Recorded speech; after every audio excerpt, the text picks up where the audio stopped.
Hola, buenas tardes a todos. Es un placer poder compartir con vosotros este momento. Mi nombre es Jorge Tomás, yo soy cirujano, soy médico. Trabajo en el Hospital Gregorio Marañón, me dedico principalmente al tema de tratar enfermedades del esófago, el estómago y obesidad, pero también me interesa mucho el ser humano en todo su perfil. Y bueno, pues también un poco llevado por mi mujer, que es una amante del crecimiento personal y del desarrollo de la persona. Pues me certifiqué como coach de, de fortalezas por el Instituto Europeo de Psicología Positiva, y aunque no ejerzo como coach, sí que todos esos conocimientos me han venido fenomenal y me siguen viniendo tanto a nivel personal como para tratar a mis pacientes, porque tengo pacientes y familiares de pacientes en situaciones complejas, ¿no? Estamos hablando de cáncer, estamos hablando de problemas de obesidad, son situaciones a veces delicadas, ¿no?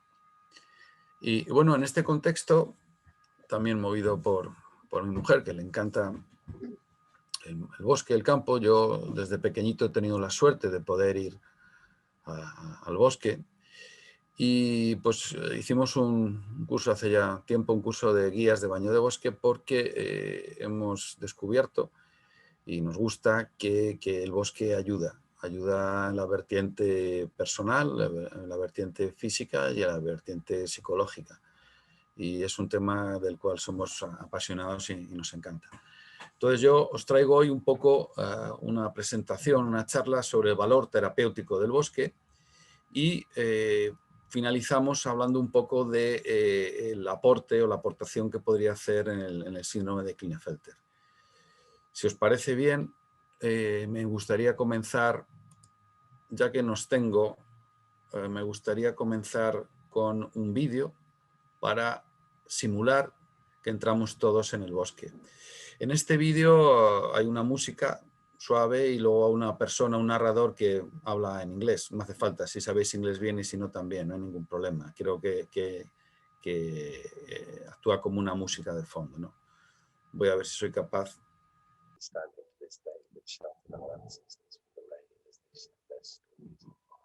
Ponla antes. Trees that have stood for the rise and fall of empires and civilizations. Forests measure the passing of years with green growth, full of leaves, orange and brown. Made of harvest generations come and go, waiting as the world changes all around. At the heart of the forest beats slowly, unchanging.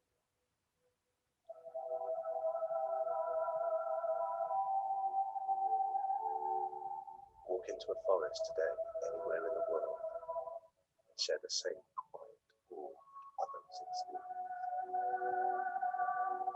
We are connected to the forest. We must look after their future.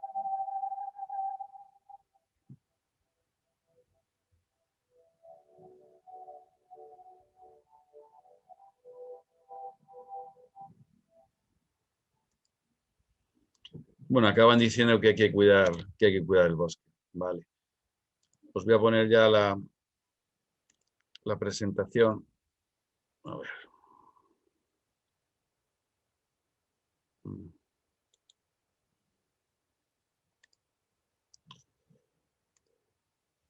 Vamos a ver. Compartir pantalla.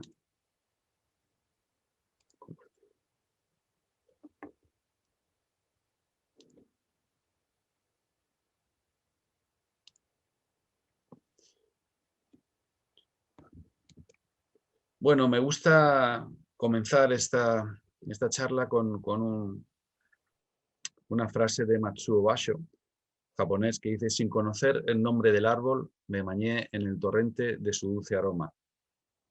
Con esta frase comienza un libro, que lo tengo aquí conmigo, de Yoshifumi Miyazaki, que es un japonés muy importante en todo el tema de la terapia de bosque y de los efectos beneficiosos que aporta el bosque a la salud. A modo de resumen, lo que vamos a hablar hoy es un poco tocar el tema de sensación a ciencia, es decir, esa sensación que permitimos todos que el bosque puede ser bueno, se ha trasladado a artículos y a estudios científicos que lo acaban por demostrar, ¿no? Luego también cómo influye esta necesidad de naturaleza en nosotros que vivimos, o la gente que vivimos en las ciudades, ¿no? ¿Por qué necesitamos el bosque? También hablaremos un poco de la medicina forestal, qué es un baño de bosque, cómo se puede hacer, estudios y evidencias científicas en la salud, y finalmente me vais a permitir que haga un enfoque de la terapia de bosque, qué beneficios puede aportar a la gente que tiene un síndrome de Klinefelter. De sensación a ciencia, ¿por qué la naturaleza genera bienestar? Ya lo decía Clemens Harvey, que la naturaleza es el más poderoso elixir de la salud para el cuerpo y para la mente. El término biofilia nació ya en el siglo pasado, allá por el año 66, del psicoanalista de origen judío alemán Erich Fromm.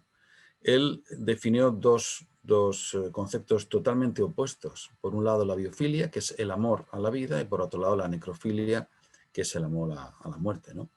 La biofilia concretamente se manifiesta como el amor a la vida, a la naturaleza, que es lo que tiende a integrar, a unir, a fundir, a crecer de modo estructural. Sin embargo, el gran desarrollo del término biofilia o la teoría de la biofilia es posterior, es allá por 1993, cuando Wilson y Keller formularon su hipótesis, ¿no? Entonces, lo que ellos describieron es que el ser humano tiene una filiación innata con los organismos vivos, ¿no? Tenemos un vínculo emocional con los seres vivos que se produce en todas las culturas y en todos los ambientes, ¿no? Independientemente del contacto que tengamos con la naturaleza. Nuestros ritmos son los ritmos de la naturaleza y nuestro sistema nervioso se sincroniza con ella. Hemos evolucionado como especie en la naturaleza y reconocemos lo que nos ha ayudado a sobrevivir. Por lo tanto, esa relación inherente está en nuestro ADN y sentimos amor por la vida, no solamente por los vegetales, sino también por los animales y por todo lo que se asocia a la naturaleza, ¿no? Datos interesantes, tenemos que se calcula que en 2050 el 66-75% de la población mundial vivirá en ciudades. Fijaros que en 1800 solamente el 3% de la población vivía en las ciudades y en 1900 ya creció esto alrededor de un 54%. Es interesante reconocer que las ciudades por sí no son dañinas, pero nuestros cuerpos necesitan la naturaleza para regularse y sentirse más cómodos. ¿Qué sucede? Pues que hemos pasado el 99% de nuestro pasado evolutivo viendo en la naturaleza y la gente no puede cambiar en tan pocos años. Hace 7 millones de años, nuestros antepasados comenzaron a evolucionar hasta convertirse en los seres modernos que somos actualmente. Esta afinidad por el mundo natural es fundamental para nuestra salud, tanto como hacer una dieta sana. Por tanto, podemos decir que nuestros cuerpos reconocen la naturaleza como su hogar. Hay unos estudios muy recientes que demuestran que el tiempo que pasamos en el medio natural afecta a nuestra salud global, tanto a nivel cognitivo, emocional, social o físico. Pero también el tiempo que estuvimos en contacto con la naturaleza durante la infancia. Aquí se introduce un detalle muy importante, que es poner en contacto a los niños con la naturaleza ya desde que son pequeños, ¿no? ¿Por qué? Porque se ha comprobado que los niños que crecieron en entornos completamente urbanos tienen hasta un 55% más posibilidades de desarrollar enfermedades mentales durante la adolescencia y durante la época adulta que los niños que crecieron en entornos más naturales. El bosque está lleno de fitoncidas. Esto es un palabra que igual no suena extraño, pero ¿qué son las fitoncidas? Las fitoncidas son monoterpenos, como podéis ver a la izquierda. Son los aceites naturales, son las esencias que los árboles segregan habitualmente para protegerse de los insectos, los hongos, las bacterias, y son causantes evidentemente de olores particulares que tienen las hojas y que hay en el bosque, ¿no? Además, son una defensa natural para las plantas, no solo contra los insectos, estos monoterpenos son también buenos antioxidantes. Respecto a nosotros, ejercen una acción bioquímica en nuestro cuerpo. Los monoterpenos pueden tener una acción directa en nuestro cuerpo, aumentando la producción de células NK, que es Natural Killer. Básicamente son células inmunes que luchan contra las infecciones y contra el cáncer. También tienen otro tipo de acción antitumoral directa, acción antiinflamatoria e incluso acción neuroprotectora. Estos monoterpenos o fitoncidas los secretan sobre todo los árboles más antiguos, que tienen una edad más avanzada. Bueno, ¿y qué hay respecto a los colores que hay en la naturaleza? Los azules y verdes famosos. Pues deciros que son los que más nos descansan. Los estudios realizados sobre el efecto de los colores en las emociones los han demostrado. Los grises nos ponen de mal humor, nos vuelven más agresivos. Sin embargo, donde hay verde, donde hay azul, hay agua. Y nos encontramos cómodos porque tenemos un efecto de que a lo largo de nuestra historia pues, había comida. Verde que te quiero verde, así lo decía García Lorca, ¿no? Pues la doctora Lee vio que en 150 estudiantes universitarios les ponía una tarea monótona, pulsar una serie de números repetidamente y que viera una pantalla. Tras un descanso, la mitad de un grupo vio un techo verde y el resto, la otra mitad, un techo normal. Pues bien, los que vieron el techo verde al reanudar, al comenzar la tarea de nuevo, cometieron menos errores y mostraron mejor concentración que los que vieron un techo clásico blanco. ¿Y el azul? ¿Qué hay respecto al azul? Pues Robert Gerard, de la Universidad de California, proyectó un experimento con luz roja y azul sobre personas. ¿Y qué encontró de resultados? Pues vio que el azul bajaba la presión sanguínea, provocaba menor parpadeo, disminuía la frecuencia respiratoria. En definitiva, vio que cada color emite una onda electromagnética que puede afectar de una forma diferente a nuestro cerebro. Bueno, y en la naturaleza nos encontramos más cosas. Ensuciarse las manos con tierra es bueno para la salud. Fijaros que esto iría en contra, ¿no?, de lo que muchos médicos a lo mejor o padres, ¿no?, dirían a sus hijos, ¿no? Vamos a hablar un poco de la geosmina. La geosmina significa en griego aroma de la tierra. Es una sustancia química producida por una bacteria, el Streptomyces coelicor, y algunas otras cianobacterias que se hallan en el suelo y son perceptibles sobre todo cuando llueve y la tierra se humedece. De estas bacterias se han sacado antibióticos y otra serie de medicamentos que son buenos para la salud. Otra bacteria que encontramos también en la tierra, que encontramos en el campo, es el Mycobacterium vaccae. Y aquí ya hay un estudio serio de la oncóloga Mary O'Brien, que trabaja en el Royal Marsden Hospital, que es el hospital más importante de oncología de Londres, y descubrió que la exposición a esta bacteria mejoraba significativamente la calidad de vida de sus pacientes con cáncer de pulmón. También mejoraban su positividad, la energía y el funcionamiento cognitivo. Respecto a la felicidad y estrés, pues Lowry en 2019, un neurocientífico de Bristol, inyectó esta bacteria a ratones y notó un aumento en los niveles de norepinefrina y de serotonina. Y curiosamente, como sabéis, la serotonina, la elevación de la serotonina cumple un efecto antidepresivo importante. Hay otro tipo de elementos también en la naturaleza que son positivos para la salud, como son los iones negativos. Los iones negativos básicamente son partículas con carga eléctrica. ¿Y dónde podemos encontrar? Pues en las fuentes, el mar, las cascadas, las descargas eléctricas de los rayos o la emisión de reactividad que hay en la Tierra son muy buenos emisores de ionización negativa. Sabes que puede haber iones negativos, positivos, pues nos fijamos en los negativos.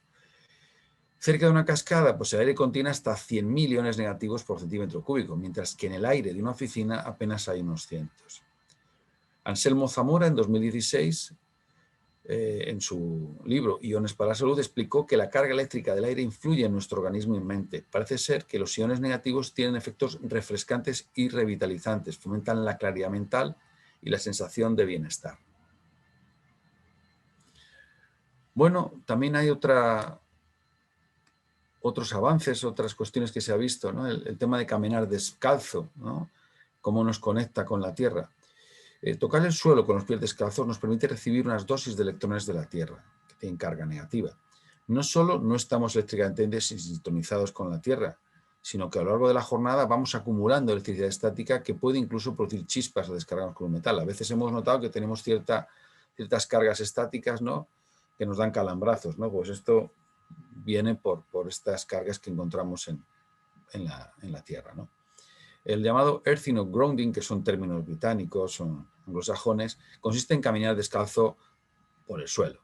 Entonces, hay estudios que demuestran que el caminar descalzo tiene efectos en nuestra fisiología y son efectos positivos con resultados bastante sorprendentes.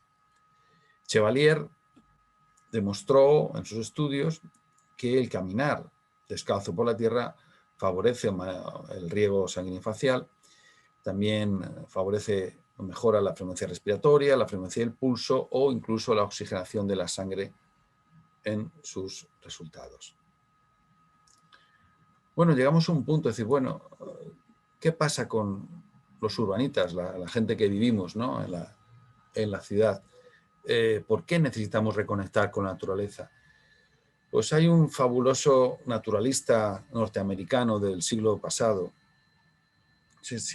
final del siglo XIX, que es Henry David Thoreau, que decía lo siguiente: en la naturaleza está la preservación del mundo. ¿Por qué estamos estresados y sobreestimulados continuamente en la ciudad?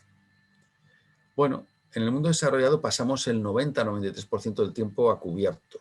Es un dato muy importante. Pasamos el tiempo entre cuatro paredes.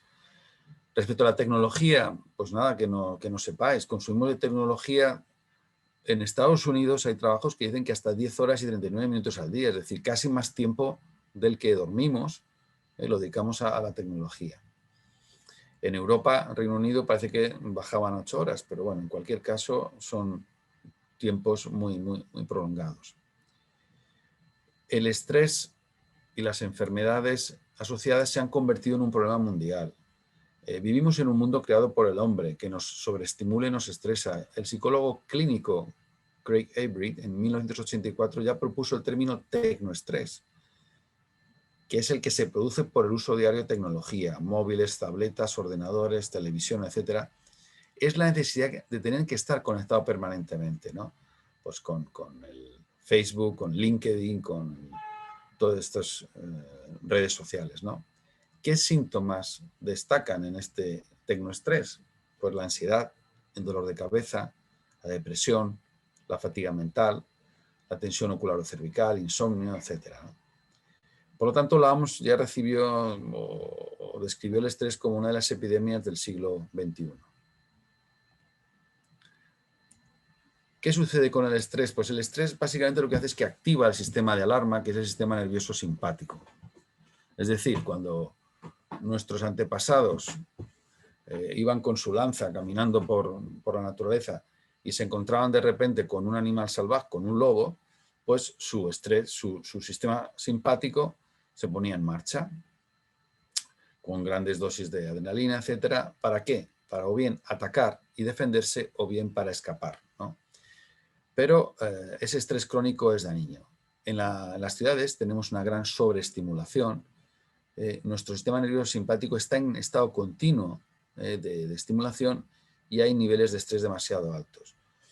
Aparte de todo, esto lo combinamos con malos hábitos de vida, falta de sueño, multitarea, escasez de oportunidades para relajarse, para estar tranquilos. Todo hace que este sistema nervioso se altere y se dispara la adrenalina. Es decir, cuando algo en el entorno activa el sistema de alarma, nuestro cuerpo entra en modo de supervivencia, como hemos hablado antes, y bloquea parte de nuestro cerebro consciente y nuestros instintos físicos toman el control para la supervivencia. El sistema de respuesta al estrés no solo se activa ante situaciones físicamente peligrosas, que esto realmente en nuestro día a día en la ciudad no nos vamos a encontrar con fieras, pero sí que nos vamos a encontrar con situaciones que nos estresan desde el punto de vista psicológico, ¿no? Y estas son situaciones emocionalmente peligrosas, es decir, que llego tarde al trabajo, que el jefe se va a enfadar conmigo, a nivel de los chavales, que este examen no lo sé bien, que he realizado mal el trabajo, que no llego a tiempo, o que me he enfadado con mis amigos de la pandilla, etcétera, ¿no? Es decir, hay situaciones que nos pueden conducir al estrés, ¿no? La sobreestimulación constante hace que entremos en una hipervigilancia, ¿no? En un síndrome de estrés crónico. Bueno, esto no voy a hablar prácticamente nada. Es el sistema nervioso autónomo, que se divide en simpático y parasimpático. Simplemente que sepáis que el simpático es el que está relacionado con el estrés y el parasimpático el que está relacionado con la relajación, que es el que vamos a intentar activar más en nuestro camino por el bosque. Por lo tanto, el estrés crónico durante un periodo prolongado hace que el sistema nervioso simpático pueda colapsar. Y enfermedades asociadas a este estrés crónico, ya hemos comentado algunas, otras: resfriado, cicatrización lenta, aumento y pérdida de peso, es decir, podemos irnos a las dos situaciones, trastornos del sueño que hemos hablado, disautonomía, colon irritable, enfermedades cardíacas, incluso aumenta el riesgo de contraer el cáncer porque el estrés disminuye la inmunidad y nuestra inmunidad tiene que ser fuerte para poder luchar contra el cáncer. El estrés se puede medir tanto en la actividad cerebral como en marcadores de estrés en la saliva, como la medición de la actividad del sistema nervioso autónomo, que es el que hemos dicho que está sobreestimulado, incluso la medición de la función inmune, ¿no? El nivel de células natural killer pues, puede verse disminuido por el estrés. Y aquí llegamos un poco al concepto de medicina forestal, ¿no? Que se busca con la práctica científica si estos beneficios que intuitivamente sabíamos que estaban ahí, si se lleva sabiendo pues, desde los druidas, desde mucho antes, ¿no? Desde nuestros antepasados, que el bosque, que la naturaleza es buena, pues ahora se trata de tratar de demostrarlo desde el punto de vista científico, ¿no? Y aquí nos vamos a Japón. El bosque y la naturaleza japonesa. Pues los japoneses no consideran que las personas ocupen un lugar por encima de la naturaleza, sino que las personas y el mundo natural coexisten como iguales. Las dos religiones oficiales del Japón, que son el sintoísmo y el budismo, consideran que el bosque es reino de lo divino. Entonces, el tema de los baños de bosque nació en Japón en los años 80, como un concepto de salud, porque ellos se dieron cuenta que tenía gente que moría a lo largo del año de un término que se llama karoshi, que es exceso de trabajo, ¿no? Gente que trabajaba más de 100 o 120 horas a la semana y acababan falleciendo. Entonces, este tema les preocupaba, este estrés con repercusiones tan negativas para la salud, e intentaron implementar o mejorar la salud de sus habitantes con los bosques, ¿no? Y es hasta el año 2004 donde no empiezan a aparecer artículos relacionados con los beneficios del baño del bosque, liderados sobre todo por King Lee, que es un médico chino que fue a Japón, ahí comenzó a trabajar seriamente en el tema de los baños de bosque. La terapia con la naturaleza no es invasiva, es natural y simplemente lo que hace es sacar partido de una cualidad que nuestros cuerpos ya tienen, su adaptación y su necesidad de naturaleza. ¿Cómo hacer un baño de bosque? Bueno, aquí os voy a relatar brevemente cómo se puede hacer un baño de bosque, ¿no? Caminar lentamente, se trata de ralentizar. Caminar lentamente sin rumbo, suelen ser 2 horas y media, 3 horas. Tomar el tiempo, liberar la intuición, y todo esto lo puedes hacer o bien solo, acompañado o guiado por una persona llamada guía de bosque que te pueda ayudar, ¿no? La clave para liberar el poder del bosque está en que lo percibas con todos los sentidos, que esto es fundamental en un baño de bosque. Es decir, hay que dejar que la naturaleza entre a través de los sentidos, de los ojos, de la nariz, de la boca, de las manos, de los pies. Hay que frenar, no hay que pensar en el tiempo, no hay que tener expectativas, simplemente dejar que vivir el tiempo presente y dejar que el bosque entre en nosotros.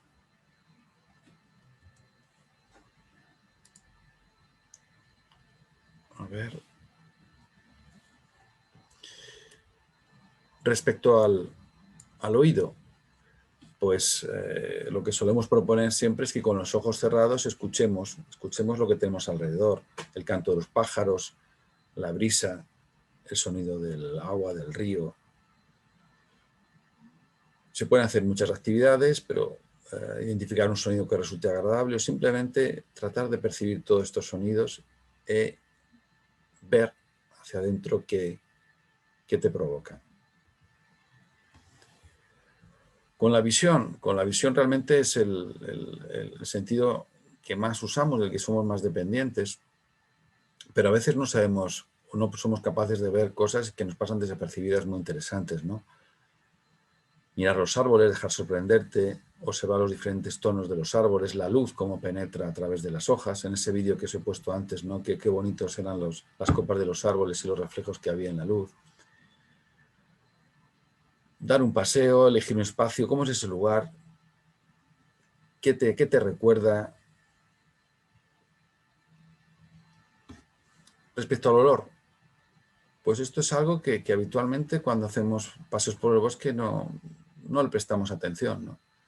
Es decir, no nos paramos a oler una flor, a coger un trozo de musgo húmedo o acercar nosotros nuestra nariz a una corteza y percibir ese olor, incluso el olor de la tierra, lo que hablamos de la geosmina, ¿no? Cómo huele el bosque cuando ha llovido, ¿no? Es un olor estupendo, ¿no? Y qué te genera, qué te hace sentir. Y luego, ¿qué olores te trae el bosque? A veces los olores te traen recuerdos, ¿no? De la infancia o de otras situaciones, ¿no? Todo eso es interesante. Con las manos, tocar, el tacto, ¿no? Es decir, con las manos y luego también con los pies, sentir nuestros pies en la tierra, ¿no? Es decir, cerrar los ojos y tocar una corteza, si es rugosa, si es suave, una piedra, si es fría, es caliente, si tiene aristas, si es redonda y es agradable, o algo blando, incluso sentir un insecto en la mano, ¿no? Una hormiga, cómo se mueve, camina y luego devolverla tranquilamente otra vez a la tierra. Es decir, el tacto es algo que tenemos a veces también muy abandonado, ¿no? El sabor. Bueno, en el bosque realmente se puede saborear a veces frutos silvestres, pasa que tienes que conocerlos. Pero simplemente el olor, dar una bocanada, el aire que nos estimula, que entra al olfato, pero también puede estimular las papilas gustativas, ¿no? Es interesante también. El sexto sentido, esto ya quizás es un poco lo que otros autores llaman la intuición, ¿no? Es decir, caminar por donde tú quieras, dejarte llevar, dejarte disfrutar, mirar arriba, abajo, derecha, izquierda. ¿Qué sientes? ¿Qué te dice el bosque? ¿Cómo te encuentras? Después del paseo, muchas veces lo que hacemos es actividades y compartimos en círculos lo que hemos sentido. El que quiera hablar, habla, y el que no, pues no tiene ningún problema. ¿Qué pensamientos se han activado durante el paseo? ¿Has logrado dejar tu mente en observación? ¿Qué te traes del paseo? ¿Qué beneficios sientes que te ha aportado, ¿no? Bueno, y llegamos ya un poco a los estudios, a la evidencia científica. Es decir, como hemos hablado al principio, esto no solamente es una intuición, sino que hay ciencia detrás de ello, ciencia que lo avala, ¿no? Los beneficios directos de la terapia forestal son que reducen y regulan la tensión arterial, es decir, esto se ha visto en pacientes con hipertensión arterial que incluso tenían graves problemas para poderla controlar con medicación estándar. Se ha visto que en el bosque, haciendo baños de bosque o terapia en el bosque, conseguían reducirla. Reduce el estrés, mejora la salud cardiovascular y metabólica, reduce el nivel de azúcar en sangre, mejora la concentración y la memoria, combate la depresión, mejora el umbral del dolor, recarga la energía, nos sentimos más positivos, nos sentimos con ganas de hacer más cosas y combate la fatiga. Potencia, como ya hemos comentado antes, la función del sistema inmunitario, aumentar el recuento de las células natural killer hasta un 50%. También incrementa la producción de proteínas anticancerígenas y así tiene varios efectos positivos. Ya unos científicos de Pensilvania demostraron que incluso la simple vista desde una ventana de la naturaleza puede beneficiar. Concretamente, hicieron un estudio en pacientes a los que habían operado de vesícula, una operación que hago yo con frecuencia, y simplemente a algunos les daban la opción en su habitación de poder tener vistas a los árboles, al verde, la naturaleza, y otros simplemente tenían vistas a una pared de ladrillos. Pues que descubrieron que los pacientes que tenían una habitación con vistas, como la película, se recuperaban más rápidamente y eran dados de alta más rápidamente y con menos calmantes que aquellos que en su habitación solo podían ver ladrillos. Y centrándonos ya en el tema quizá más interesante de la charla de hoy, el tratamiento o el efecto positivo que puede dar la terapia de bosque sobre la ansiedad y la depresión, vamos a ver dos trabajos. Uno concretamente de 2017, en el que se evaluaron 59 participantes que tenían secuelas serias de un ictus. Es decir, un ictus es una enfermedad cerebrovascular que bien puede ser bien por una hemorragia o bien por una falta de riego sanguíneo. Se genera un daño cerebral que puede traducirse pues, como una incapacidad para mover media parte del cuerpo, etc. ¿no? Pues en esos participantes que tenían ansiedad y depresión, se estableció un grupo control, la mitad de ellos, un grupo control que realizaron actividades en un hotel, y otro grupo que fue el grupo estudio que realizaron actividades en el bosque. Las actividades eran similares en ambos grupos, el tiempo de actividad era también similar, lo que variaba era el lugar. Pues bien, a ambos grupos se les dio un test de ansiedad y de depresión antes y después de realizar las actividades. ¿Y qué se vio en este estudio? Pues que los pacientes que habían ido al bosque a realizar sus actividades, en los test post-actividad disminuía significativamente la ansiedad y la depresión frente al grupo que realizó las actividades en el entorno urbano. Otro estudio respecto a esto de 2019 se realizó en un hospital de Polonia, el hospital psiquiátrico de Olsztyn en Polonia, sobre 27 mujeres y 23 hombres, es decir, en total 50. No hubo un grupo control, todos los pacientes constituyeron el grupo estudio, es decir, los 50 pacientes. ¿Y qué se hizo con esos 50 pacientes? Pues básicamente se les sacó con terapeutas en grupos de 4 o 5 a realizar actividades en el bosque con una duración de 1 hora y 45 minutos. ¿Qué es lo que hicieron los autores del trabajo? Les plantearon un test de ansiedad y de depresión antes de realizar las actividades a los 50 participantes y después. ¿Y qué es lo que obtuvieron? Pues lo que vieron finalmente es que la terapia de bosque disminuía significativamente la ansiedad y la depresión respecto al comienzo y al final de las actividades. Por lo tanto, fue otro estudio positivo del efecto beneficioso del bosque con la ansiedad y la depresión.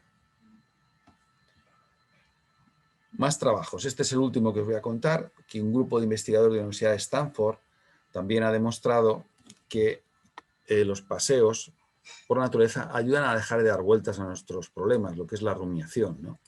Este estudio lo realizaron con un grupo de estudiantes que hicieron un test de memoria y un grupo control para ver su estado de ánimo antes de salir a pasear. La mitad de los estudiantes fueron a parte del campus universitario en el que había muchos árboles, era frondosa, y la otra mitad a una calle muy concurrida y con tráfico, es decir, con un cierto estrés de la ciudad, de ruidos, de claxon, etc. ¿no? ¿Qué demostró el estudio? Que los paseos por la naturaleza alivian esa sensación de ansiedad, ¿no? Y que aumentan los pensamientos positivos. Llegamos ya al final. Llegamos ya un poco a visualizar, intentar visualizar qué aplicación puede tener esto en los varones con síndrome de Klinefelter, ¿no? Pues bueno, si nos vamos un poco a la ciencia, cómo es la evolución, sí que vemos que los varones con síndrome de Klinefelter tienen claramente un retraso en el lenguaje, porque habitualmente los niños suelen decir sus primeras palabras a los 12, 14, 15 meses, y sin embargo, aquí los varones con síndrome de Klinefelter suele ser más tarde, a partir de los 24 meses. Hay dificultades en la lectura, hay dificultades en la escritura y en el razonamiento aritmético durante la infancia. Esto se constata entre el 60 y el 80%, es decir, aquí hay un dato importante, ¿no? Que suele estar generalizado. ¿Qué sucede si persisten estas dificultades en el lenguaje? Pues esto puede generar una baja autoestima y un cierto aislamiento a nivel social. Por lo tanto, se recomienda que una vez que se ha diagnosticado este síndrome, tratar de ayudar a los chavales lo antes posible, es decir, se recomienda la actuación temprana por logopedas antes de los 6 años. ¿Qué sucede si los niños con el SK pasan de primaria a secundaria sin tratamiento? pues generalmente persisten las dificultades lingüísticas y sociales, persiste la dificultad para hacerse con grupos de amigos, problemas de autoestima y suele haber un alto fracaso en secundaria también. Respecto a la ansiedad y depresión en el adulto con el síndrome de Klinefelter, pues es muy elevado, es hasta un 18, un 20% de personas con el síndrome de Klinefelter necesitan tratamiento por ansiedad y depresión. Pero es que síntomas depresivos menores aparecen hasta en el 65%. Es decir, son unos trastornos que están ahí y que son muy significativos. Los trastornos en la comunicación, el déficit de atención y el aislamiento social favorecen la aparición de la ansiedad y la depresión posterior en el síndrome de Klinefelter. Incluso pueden aparecer hasta síntomas psicóticos en un 45% de ellos. Bueno, ya finalizamos. Esta es la última diapositiva que os quiero contar, con un bosque precioso de otoño. ¿Tiene sentido la terapia de bosque en el síndrome de Klinefelter? El bosque es beneficioso para todos los seres humanos, entre los cuales me incluyo, porque tenemos una conexión innata con la naturaleza. Como os he tratado de ir contando, hay evidencia científica sobre la mejoría de la ansiedad y la depresión en el tratamiento, en el baño de bosque y la terapia de bosque. Por lo tanto, la terapia de bosque podría complementar el tratamiento establecido para cada persona con síndrome de Klinefelter y mejorar su calidad de vida. Bueno, con esto ya finalizo mi presentación y estoy abierto por si alguien quiere comentar algo o preguntar algo.